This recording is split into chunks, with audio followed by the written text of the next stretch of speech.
Hey everybody, happy Friday. I hope you had a great week and you have fun plans for the weekend. I try to do stuff that's far from where I live, take a couple, weekend trip, go away for a couple days. Sometimes I take off Friday just because I can.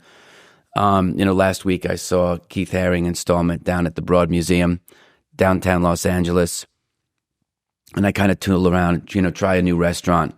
So I have lots of, what I would consider very rich life experiences. Ganja and I talked about that, taking a break, getting away. Sometimes you can't travel. Sometimes you can't get away because you have too many things lined up. Excuse me.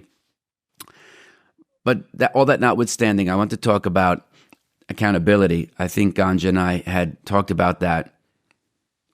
And there's a lot to say about that. When you work by and for yourself, you have to be accountable to yourself.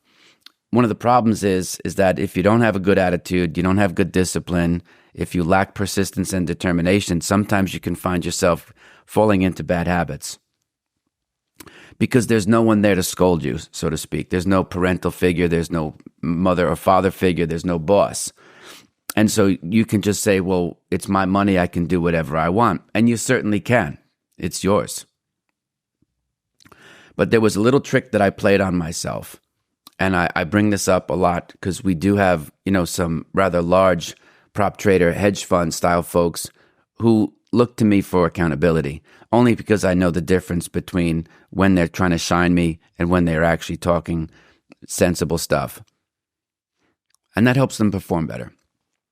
So when I was coming up, I had already had some management experience. I had owned my own landscaping company. I had people work for me on Wall Street. I had been a training manager. So I knew what the behavior was that was expected of these particular people. And it wasn't like there was any threat of them getting fired. That's not the point. But when you're helping people learn really, really good behavior, it has to be consistent, right? Because again, we all know that behavior predicts where you end up. And so my job as a coach was to do a lot of listening and to help them understand why they did what they did. Because it never makes a lot of sense after the fact, but it feels really good in the moment, right? Especially if you're trying to avoid pain and go towards pleasure. And so when we look at that and we conjugate that with your behavior and we conjugate that further with the goal that you want to achieve, even if it's a short-term goal, and that could be gathering assets, that could be a certain type of performance, it could be executing, a particular type of a trade, right? Because there's those windows of time where you're really just practicing, even though you're using real money.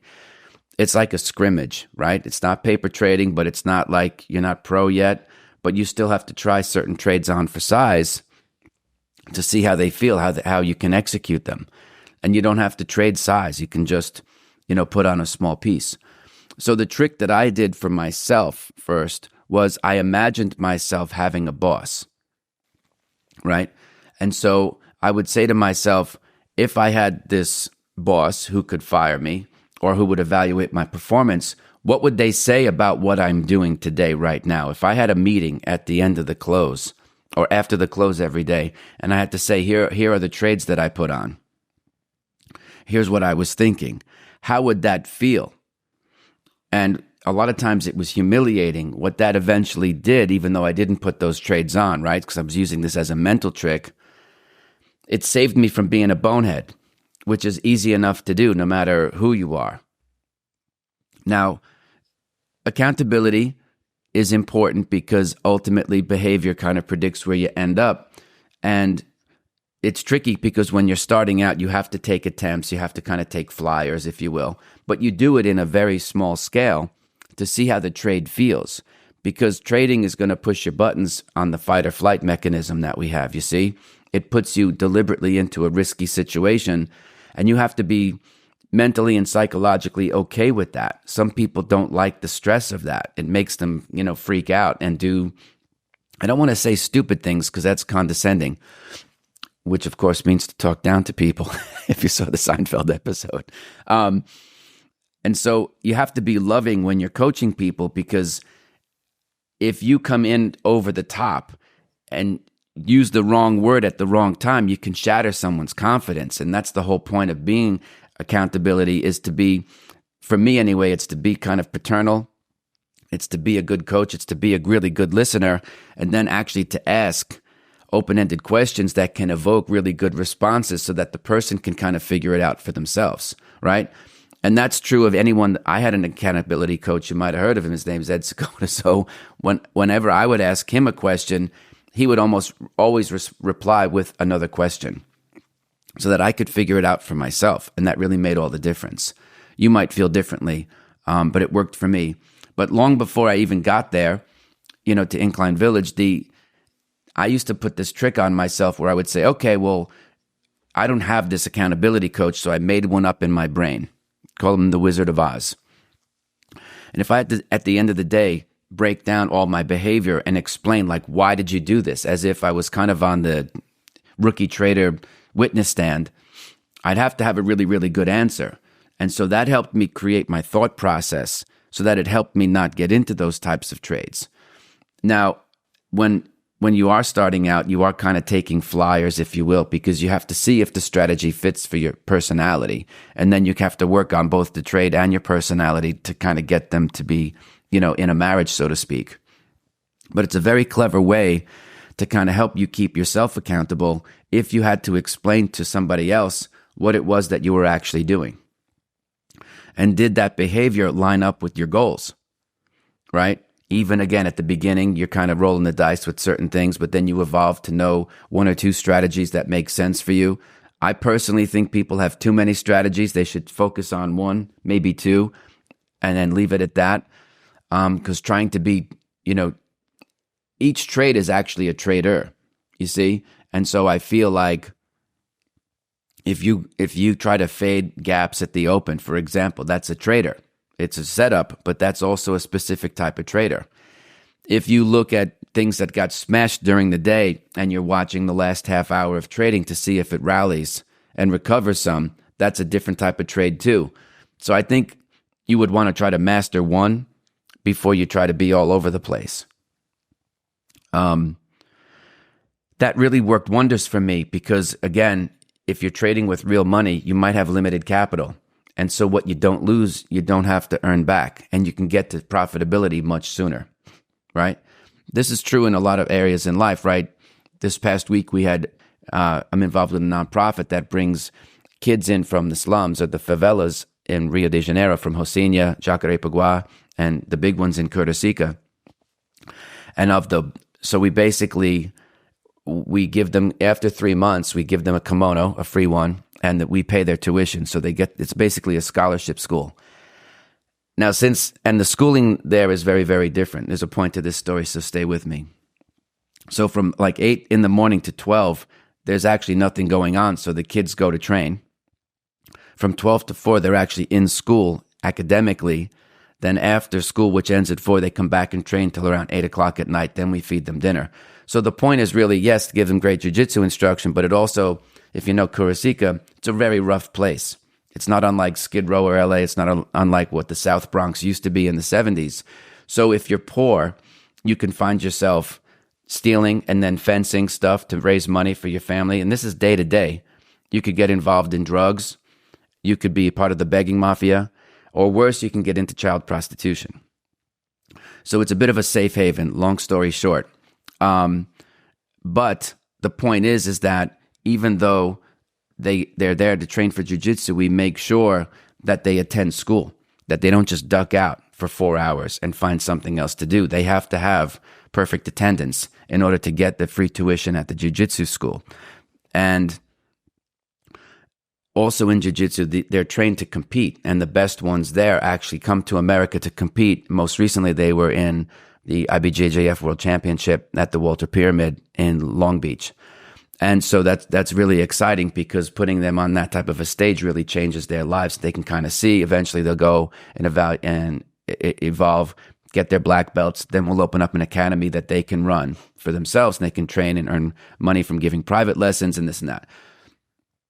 But it occurred to me also that there's an analogy between jiu-jitsu and trading, especially at the tournament level, because there's ways to avoid having your opponent score points on you. You see? Because what points aren't scored on you, I don't have to score on my opponent. Because it gets to a point, if you're in a 5 or 6 minute match and someone's up maybe 16-0, it's awfully difficult to come back and win. You almost have to go for the knockout, right? And you see that in MMA, you see that in boxing. You have these rounds. If you're down, 2 rounds, you have to really score a submission in MMA, for example, or some type of choke in the tournament. So they're taught to not give up points. Don't let anyone pass your guard. Don't let them accumulate points on you, because then you don't have to put yourself in a bad spot. Because normally it's like me and the mat against my opponent. But then if I'm in a tournament, it's also the clock, and that can get you to do stupid things. And they say in jiu-jitsu, you don't get the arm bar, you don't get the rear naked choke. Your opponent gives it to you. And so I started thinking about this as it relates to trading, is that if you don't put yourself in a bad spot, you don't put yourself in a spot where you have to recover. And that relieves yourself of a lot of duress. Now, I happen to perform well under stress, but I was born that way. I have the personality that would have been good for being an emergency room surgeon, or, 911, what's your emergency? I don't panic under stress. It's just my makeup. I think you can work on that too. So I think it's a learned skill. I just happen to have been born with it. So I'm super lucky that I found this channel of trading, especially with highly levered instruments in terms of commodities and this and that. So think about, being your own accountability coach by setting up rules for yourself where this, imaginary figure would look and kind of grade your behavior for the day. Because if you could win for one day, then you could win on Tuesday. And then you could make it a goal to win for the whole rest of the week. Now you have a week behind you of really, really good behavior. Doesn't matter what your P&L is. You're powerless over the P&L. The best you can do is keep your losses small. I was talking with a consulting client a week or two ago. I might have said it. And he said, well, I lost 2 trades in a row, so I feel like an effing idiot. His words, not mine. And I said, you're internalizing the results of something. You result. I think people call it resulting. I don't know. I'm not a psychologist, but you can't look at the result of your process and kind of go back and say, well, the process was bad because the result was bad. Same thing. I can't be reckless and put on a big trade, make a lot of money and say, yeah, now I'm onto something just because the result of what I did was positive. It could be absolutely horrible system with negative expected value, and it's just a matter of time if I repeated that process where I could give a lot of money away from being, not connected to my process. So this really, really helped me quite a bit. I haven't spoken about it enough because it just doesn't really come up in the kind of conversation, nor does it come up in the questions that people ask online.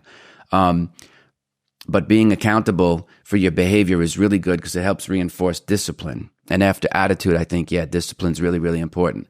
Anyway, share with me how you do it, because I don't have all the answers. This was just what worked for me. If it helps you, great.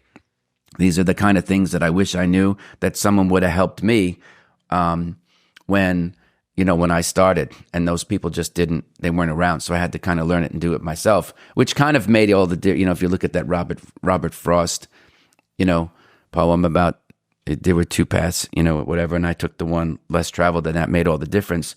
So you might find something similar in your own behavior where you could learn and be your own best coach. If not, certainly reach out to me. I'll point you in the right direction. Anyway, please like and subscribe and share this with your friends if you think anyone could benefit from it. I hope you have a great weekend, and I will see you Monday. Okay, everybody, thanks for being here. Please take a minute, like and subscribe to the show. You could also leave a comment. I don't have all the answers, so it's good to get some feedback. Also, if you would like to support the show, check out the links below. You can get the free audiobook of The Inner Voice of Trading, and also information about the course that I teach with Victor Sperandio. Thanks for being here, folks. I'll see you tomorrow.